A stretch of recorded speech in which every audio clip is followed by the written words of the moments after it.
The only way it helps is really if they exclude it from the tax cap calculation.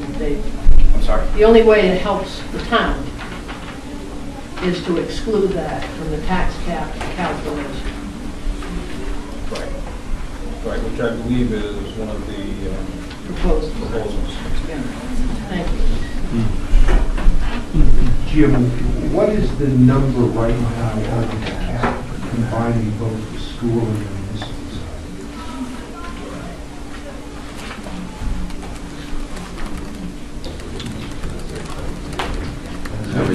$1,524,644. That is it. What is it? $1,524,644. Yes.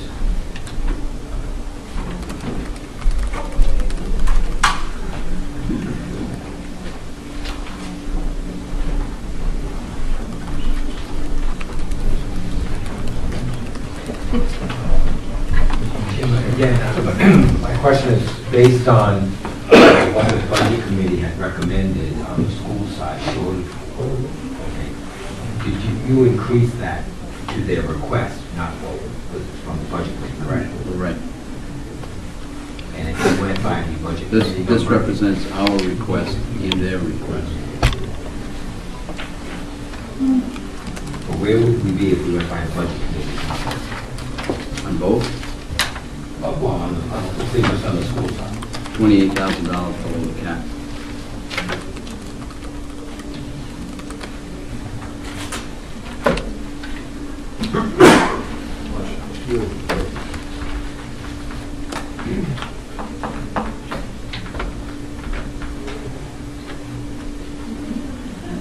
You know, what would help is as the supplemental budget has been posted for Wednesday by the General Assembly. Right? And it is posted for debate and vote. I have been advised that Constantino, who is probably the person in the state who knows what is going on, is aware of this tax act and whether to exclude that from the tax act calculation. Because if you do that, it does help the town, and it helps other towns. So whether they do, he's aware of it, staff's are aware of it.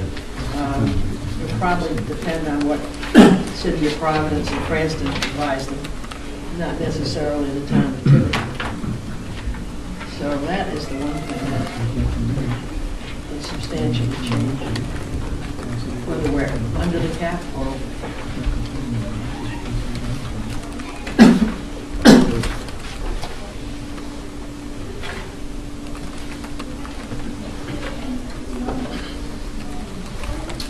Anybody have any recommendations or changes? I think that's what The thing that is troubling me most is obviously we have a number that we're requesting and a number that is voted on by the budget. So I'm saying, how do we reconcile those two numbers? So obviously, that's what's recommended to us from the budget. So how do we reconcile going to a number that didn't come from the budget? You know, I know we're reducing our numbers, specifically on the school budget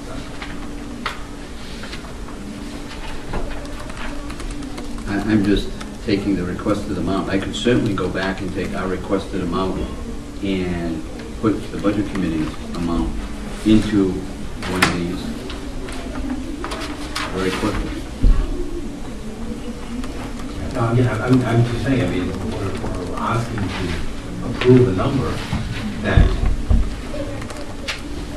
which number we're going to use. I mean, obviously, I think my understanding is the number is the number that came from the budget. One or the other. They will make a recommendation, and the town council would in effect be making another recommendation. They don't, there's no reconciliation. Two parties can get together and I don't think that, well, I'm not asking you to, to approve any number for the school committee. I'm just trying to give you But the we have to impact. take it into consideration if we're going to look at what the number is going to be for the cap. I mean, you can't be blind to the other side. No, and that's why I'm trying to show you what the other side will come in at. I'm making an assumption that that's what they're coming in at, based on the sheet that they handed out at last week's meeting. Because they indicated that they would come in at the 4.5% cap. And if they come in at the 4.5% cap, what we're asking for is an increase, percentage increase in 9.04%.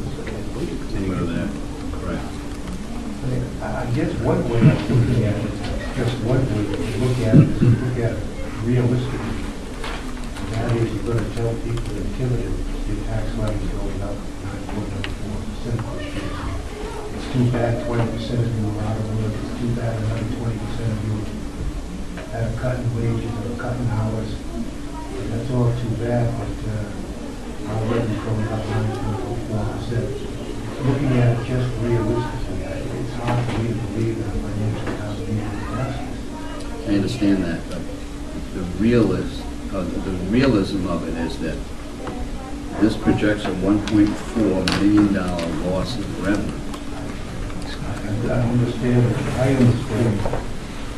You know, when you think of it, the town in 2 years has lost $2 million.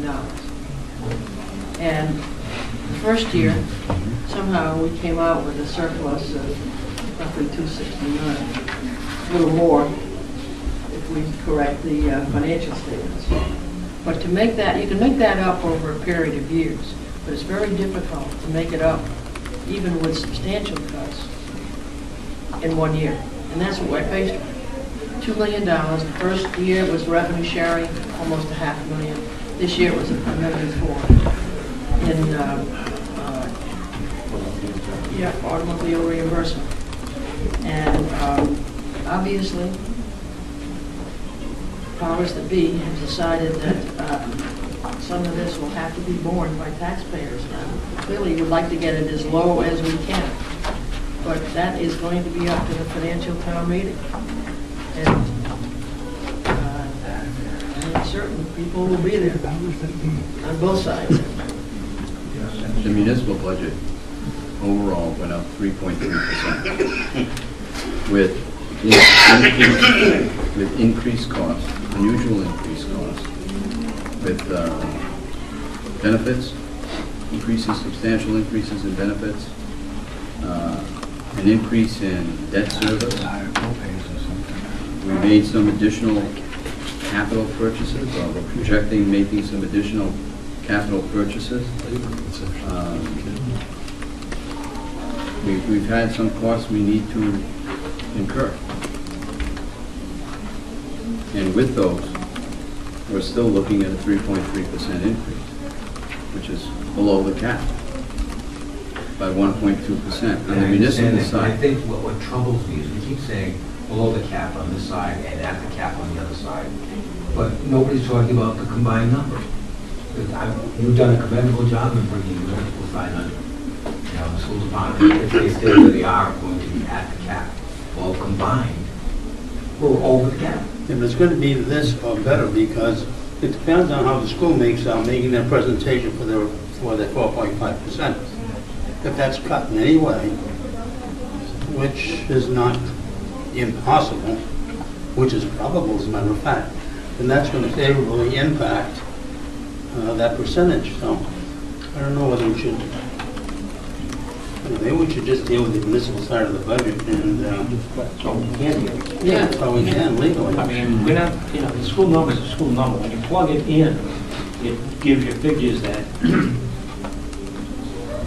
we really need to be looking at realistically where it's going to come in to see what that total number is. I agree with you. I mean, that's about it. But, you know, the numbers as they are not pleasant.